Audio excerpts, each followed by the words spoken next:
Assalamualaikum warahmatullahi wabarakatuh. Kembali lagi bersama Miss Eka.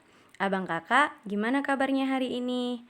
Semoga dalam keadaan sehat, dalam lindungan Allah. Dan gimana, masih semangat kan mengikuti pembelajaran hari ini? Harus semangat ya. Nah abang kakak, hari ini kita akan melanjutkan materi pembelajaran tematik kita. Nah hari ini juga kita akan masuk ke materi pembelajaran yang baru. Seperti biasa, sebelum kita memulai materi pembelajaran, kita harus berdoa dulu. Nah mari kita ucapkan lafaz basmalah bersama-sama. Bismillahirrahmanirrahim. Semoga pembelajaran hari ini menyenangkan, diridhoi oleh Allah, dan insya Allah ilmunya bermanfaat untuk kamu. Langsung saja kita masuk ke materi pembelajaran kita hari ini. Nah, hari ini kita sudah masuk di tema 3, yaitu tokoh dan penemuan. Subtema 1, penemu yang mengubah dunia. Materi ini disusun oleh guru kelas 6 SDIT Nurul Ilmi. Nah, Miss Eka mengingatkan agar lebih mudah memahami materi, silahkan kamu ambil buku paket tematik kamu, tema 3. Adapun tujuan pembelajaran kita mempelajari materi hari ini, yang pertama, dengan membaca, siswa mampu menyebutkan informasi penting dari teks eksplanasi yang dibaca tentang penemu yang mengubah dunia dengan mandiri. Kedua, dengan mengamati, siswa mampu mengidentifikasi komponen-komponen listrik dan fungsinya dalam rangkaian listrik sederhana dengan tepat. Ketiga, dengan mengamati dan melakukan wawancara, siswa mampu mengidentifikasi perubahan sosial budaya dalam kehidupan masyarakat atas ditemukannya listrik dengan tepat. Kita masuk ke materi kita yang pertama, yaitu bahasa Indonesia. Nah, lihatlah lingkunganmu di malam hari. Cahaya lampu bersinar menerangi jalan, sekolah, dan rumah kita. Listrik telah mengubah wajah dunia. Nah, tahukah kamu siapa tokoh yang berhasil menemukan mesin pembangkit listrik dan bagaimana lampu-lampu di rumah dapat menyala?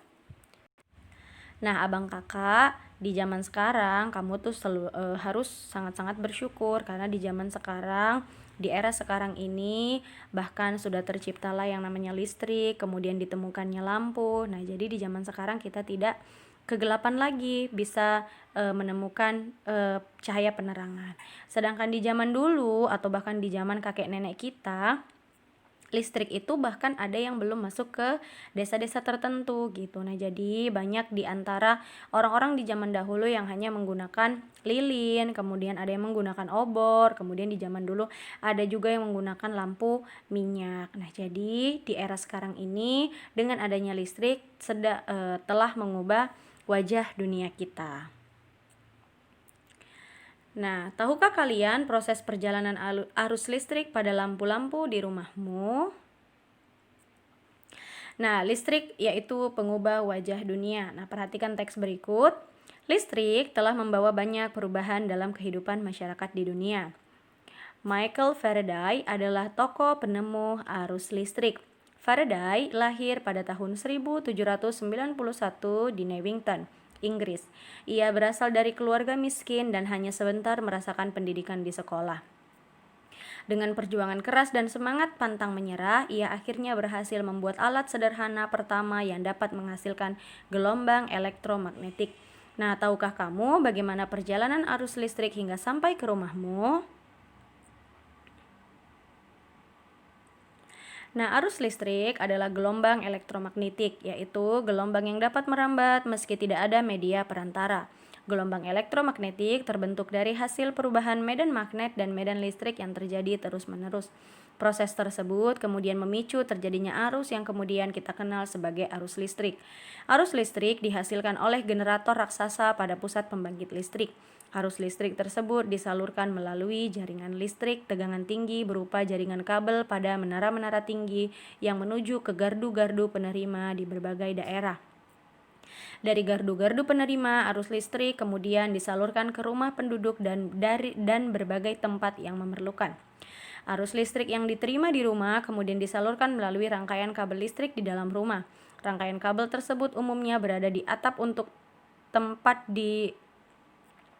dudukan lampu atau di dinding rumah, untuk saklar dan colokan listrik, tempat menghubungkan beragam peralatan elektronik seperti televisi, kipas angin, dan kulkas. Rangkaian listrik di dalam rumah dapat berupa rangkaian seri atau rangkaian paralel. Rangkaian seri dan paralel merupakan jenis-jenis rangkaian yang dipakai untuk menyambungkan dua ataupun lebih komponen listrik, sehingga menjadi satu kesatuan yang utuh. Nah, bila dilihat dari cara menyusunnya, rangkaian seri disusun dengan cara bersambung atau sejajar, dan rangkaian paralel disusun secara berderet. Nah, kalau kamu perhatikan kedua gambar tersebut terdapat perbedaan, di mana rangkaian seri di situ hanya terdapat satu aliran, sedangkan rangkaian paralel di situ terdapat dua lampu. Nah, contoh rangkaian seri dalam kehidupan sehari-hari adalah lampu senter. Nah, rangkaian yang disusun seri pada lampu senter adalah baterai, karena hanya terdapat satu lampu pada senter. Hal tersebut yang menyebabkan lampu senter menyala sangat terang, namun baterainya cepat habis. Rangkaian seri dan paralel juga bisa ditemui pada lampu-lampu di rumah. Nah, betapa penting peranan listrik bagi kehidupan manusia. Tanpa listrik, tentunya kita akan mendapatkan banyak kesulitan dalam mengerjakan aktivitas sehari-hari. Namun demikian, kita juga harus tetap bijaksana menggunakan listrik dalam kehidupan sehari-hari. Nah, abang kakak, jadi perlu kamu ingat di sini bahwa rangkaian listrik itu terdapat dua macam. Ada namanya rangkaian seri dan ada namanya rangkaian paralel. Jadi kalau nanti ada soal menampilkan gambar tersebut, nah kamu bisa membedakan yang mana rangkaian seri dan yang mana rangkaian paralel. Rangkaian seri dalam kehidupan sehari-hari itu digunakan pada contohnya lampu senter. Nah, kamu pasti tahu kan yang dimaksud dengan lampu senter? Biasanya di rumah-rumah kita itu ada minimal satu senter. Kenapa? Nah, itu nantinya berguna saat pemadaman listrik atau mati lampu. Nah, abang kakak, arus listrik itu adalah gelombang elektromagnetik. Jadi di mana prosesnya itu kan berasal dari gelombang elektromagnetik yang terbentuk dari perubahan medan magnet dan medan listrik yang terjadi terus-menerus. Jadi arus listrik itu dihasilkan oleh generator raksasa. Nah, misalnya contohnya kayak PLTA, pembangkit listrik tenaga air, atau PLTN, pembangkit listrik tenaga nuklir. Nah, kemudian nantinya disalurkan melalui jaringan tegangan tinggi yang berupa jaringan kabel pada menara-menara tinggi. Kalau kamu perhatikan di daerah kita itu ada di daerah, kalau misalnya tidak salah nama di Tebing. Nah, kalau kamu perhatikan begitu keluar dari jalan tol Tebing, itu di situ ada menara-menara yang listrik bertegangan tinggi. Nah, nantinya dari situ akan disalurkan ke tiang-tiang ke kabel-kabel listrik melalui tiang-tiang listrik. Nah, melalui gardu-gardu penerima di daerah-daerah. Nah, kemudian dari tiang listrik dari gardu tersebut barulah dialirkan ke rumah-rumah warga atau ke rumah kita.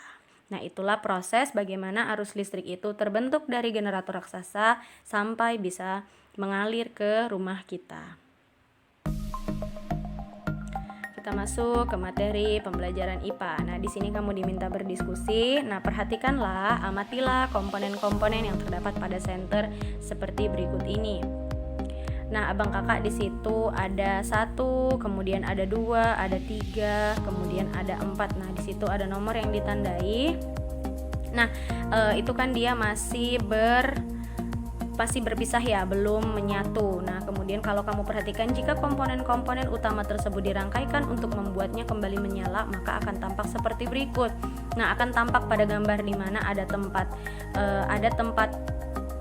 senter. Nah, di mana ada wadah si senter tersebut, kemudian dimasukkan baterai, kemudian disambungkan. Kemudian ada yang nomor 1 di mana itu ada baterai, kemudian nomor 2 itu adalah lampu senternya di wadah lampu senter, kemudian di nomor 3 itu adalah media yang menghubungkan antara perekat antara baterai menuju ke lampu senter tersebut. Kemudian nomor 4 itu ada saklar atau media untuk menghidup dan mematikan senter. Nah, ketika nanti dijadikan satu, maka senternya akan jadilah seperti pada gambar yang ada di bagian bawah. Nah, abang kakak, kamu pasti sudah pernah melihat senter kan, seperti yang tadi Miss katakan. Nah, di sini ada komponen-komponen senter yang masih terpisah, kemudian setelah dijadikan menjadi satu kesatuan atau menjadi sebuah senter. Jadi senter ini merupakan rangkaian listrik yang menggunakan rangkaian seri.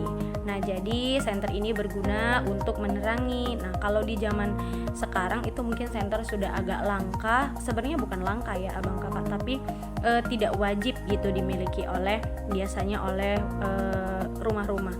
Nah, kenapa? Karena di zaman sekarang itu dimulai dari rumah, kemudian jalan, bahkan dimulai jalan besar atau jalan raya, bahkan sampai jalan-jalan menuju gang itu sudah ada yang namanya lampu jalan atau lampu dari tiang listrik. Nah, kalau di zaman dulu kan tidak ya. Jadi kalau di zaman dulu itu bahkan atau seperti di desa-desa itu biasanya ada beberapa daerah atau ada beberapa tempat yang tidak semuanya teraliri arus listrik. Nah, jadi senter ini sangat bermanfaat gitu. Jadi kan dia hanya memanfaatkan tenaga baterai. Nah, jadi baterai itulah ketika baterainya bagus maka dia akan bisa menghasilkan cahaya dari lampu senter tersebut. Jadi kalau di zaman sekarang pun tidak ada salahnya kita memiliki senter. Insya Allah akan berguna ketika padam listrik atau ketika mati lampu. Nah, senter itu bisa digunakan sebagai media penerangan. Nah, itulah contoh komponen-komponen listrik ketika belum disatukan, kemudian ketika sudah dirangkai menjadi satu. Nah, jika kepala senter dibongkar kemudian dirangkaikan kembali hanya dengan menggunakan lampu, maka akan tampak seperti berikut ini. Nah, abang kakak kalau kamu perhatikan di situ kan kalau kamu lihat, nah perbedaannya hanya biar Miss Eka tandain. Nah, perbedaannya hanya kalau di sini terdapat yang namanya bagian penutup atau kepala senter. Nah, sedangkan di bagian ini kepala senter itu dibuka, makanya terlihatlah si bola lampu senter. Nah, itu saja yang membedakannya. Nah, itulah kalau di bagian ini kan di bagian yang gambar sebelumnya tidak tampak ya di mana lampunya. Nah, kalau di bagian yang selanjutnya ini sudah kelihatan mana bola lampu senter tersebut. Nah, itulah mengenai rangkaian listrik pada senter.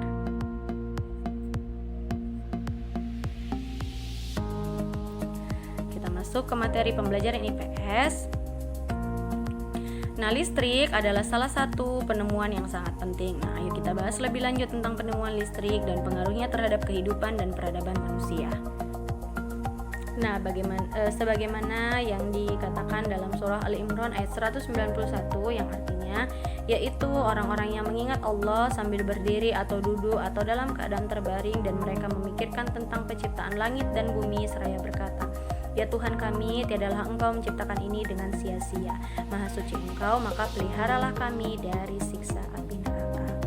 Nah, yang dimaksudkan di sini bagaimana? Nah, jadi bahkan ketika kita manusia, hamba Allah sebagai umat muslim yang baik, di saat apapun kita harus mengingat Allah, baik itu kita dalam keadaan berdiri, lagi terduduk, atau bahkan berbaring. Nah, bahkan saat kita melakukan aktivitas-aktivitas sehari-hari seperti sedang belajar pun. Nah, bagaimana kita harus mengingat Allah. Nah, bahkan ketika kita mengingat Allah, bagaimana maha kuasanya Allah menciptakan langit dan bumi ini. Nah, gimana kita mengatakan bahwa ya Allah, tiadalah Engkau menciptakan semua ini tuh dengan sia-sia. Nah, tidak, sungguh Allah itu maha suci, maka peliharalah kami dari siksa api neraka. Jadi nak, semua yang Allah ciptakan itu tidak ada yang sia-sia. Semua yang Allah ciptakan itu pasti memiliki manfaatnya tersendiri. Nah, jadi sama seperti ketika manusia Allah berikan kepintaran, Allah berikan ilmu pengetahuan. Nah, ketika itu bermanfaat untuk orang lain, insya Allah ilmunya akan menjadi berkah. Nah, seperti penemu arus listrik tadi yaitu Michael Faraday, di mana dia Allah berikan kepintaran, Allah berikan ilmu pengetahuan. Nah, kemudian dia memanfaatkan ilmu pengetahuan dan kepintarannya itu untuk sesuatu hal yang berguna bagi orang banyak, bahkan hingga kini gitu kan, bahkan sudah beratus-ratus tahun yang lalu, bahkan ilmu atau jasa yang dia berikan itu masih bisa bermanfaat untuk orang banyak. Nah, jadi kalau manusia aja menciptakan sesuatu itu kita merasa begitu, Masya Allah, bersyukur ya dengan adanya seperti ini mempermudah hidup kita. Nah, bagaimana kita lebih kepada Allah yang sudah menciptakan segala ini, menciptakan kita hidup, menciptakan bumi dan langit ini, otomatis rasa syukur kita dan rasa berterima kasih kita harus lebih besar. Iya, jangan sampai rasa berterima kasih kita kepada benda yang diciptakan manusia itu lebih besar daripada rasa syukur kita kepada Allah. Jangan sampai terbalik. Nah, jadi Allah kan yang menciptakan manusia, Allah yang memberikan kepintaran, Allah yang menciptakan juga semua media-media yang memudahkan manusia untuk belajar. Nah, jadi semua itu tidak luput dari anugerah yang Allah berikan. Jadi abang kakak kita harus tetap bersyukur, tidak boleh menyia-nyiakan kesempatan yang Allah berikan. Jadi sesungguhnya ketika kita bersyukur, dan insya Allah kita selalu berdoa agar kita dipelihara dari siksa api neraka. Nah, di sini ada latihan. Kalau kamu perhatikan di sini ada tuliskan dalam peta pikiran berikut. Nah, pengaruh listrik terhadap kehidupan masyarakat di lingkunganku. Nah, abang kakak di sini ada namanya sebelum ada listrik dan setelah ada listrik. Nah, beragam benda dan peralatan rumah tangga. Di sini misalnya ada contoh. Nah, yang pertama di sini ada setrika arang. Tandai di sini ada setrika arang. Nah, sebelum ada listrik, coba kamu boleh bertanya juga ke orang tua kamu. Siapa tahu di zaman dulunya orang tua kamu sempat menggunakan setrika arang. Boleh menanyakan informasi ini kepada orang tua. Nah, dulunya sebelum ada listrik, para kita yaitu manusia ketika ingin menghaluskan merapikan baju itu menggunakan setrika dari arang. Iya benar, arang yang hitam. Nah, jadi karena panas arang itulah yang akan membuat nantinya besi di setrika tersebut panas sehingga bisa dibuat untuk merapikan atau menghaluskan baju. Nah, ketika sudah ada listrik, bergantilah menjadi menggunakan setrika listrik. Nah, coba silakan kamu cari lagi. Miss Eka minta di sini minimal ada Miss Eka mau ada 5. Nah, di sini kan sudah ada satu contoh. Nah, Miss Eka berarti minta kamu mengerjakan 4 nomor lagi ya. 2 3 4 dan 5. Begitu juga di bagian di bagian yang setelah ada listrik. Nah, jadi silahkan kamu kerjakan menurut kamu benda apa yang dulunya belum sebelum menggunakan listrik. Nah, sekarang sudah menggunakan listrik, apa dia? Nah, peralatan dalam rumah tangga. Jadi banyak ya abang kakak. Misal Miss Eka kasih contoh. Di zaman sekarang itu kan sudah ada namanya kipas angin, sudah ada namanya rice cooker, sudah ada dispenser. Nah, coba kamu cari informasi kembali kalau dulu sebelum ada listrik benda apa yang digunakan sebelum adanya benda yang sekarang, sebelum adanya listrik. Nah, silahkan kamu cari informasi tersebut. Boleh kamu mencarinya di internet, silahkan. Boleh kamu bertanya dengan orang tua kamu, juga silahkan. Nah, boleh juga kamu mencari dari referensi buku lain, juga silahkan. Nah, kerjakan latihan ini dengan baik. Jangan lupa jika sudah selesai, kirimkan dengan foto melalui WA Miss Eka. Miss Eka tunggu sampai batas waktu jam 10 malam. Nah, abang kakak, itulah materi pembelajaran kita hari ini. Alhamdulillahirrabbilalamin. Kita ucapkan hamdalah dulu. Nah, insya Allah pembelajaran kita hari ini berkah, diridhoi oleh Allah, dan ilmunya bermanfaat untuk kamu. Amin. Nah, Miss Eka mengucapkan terima kasih untuk kamu yang sudah menonton video Miss Eka dari awal sampai akhir. Terima kasih yang sudah mendengarkan Miss Eka menjelaskan materi dari awal sampai akhir. Nah, semoga kamu masih semangat dan akan selalu semangat untuk mengikuti pembelajaran setiap harinya. Jangan lupa ibadah hariannya, jangan lupa mengerjakan tugasnya dengan sebaik mungkin. See you on the next video. Assalamualaikum warahmatullahi wabarakatuh.